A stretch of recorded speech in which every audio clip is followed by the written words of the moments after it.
Hello guys and welcome back to the channel. In this video, I'll show you how to find your saved posts on Instagram step by step. So, without wasting any time, let's get started.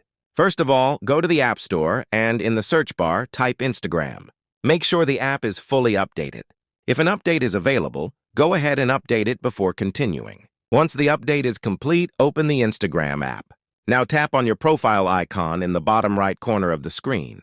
From here, tap on the 3 white lines in the top right corner to open the menu. Next, scroll down a little and tap on Saved here. You'll be able to see all of your saved posts, including videos, photos, reels, and other content that you've saved over time. You can also organize your saved posts by creating collections. To do this, tap on the plus or collection icon, give your collection a name, and save your favorite posts in one place for easy access later. And that's it for this video. I hope this guide was helpful. Make sure to like the video, subscribe to the channel for more helpful tutorials, and thanks for watching. I'll see you in the next one.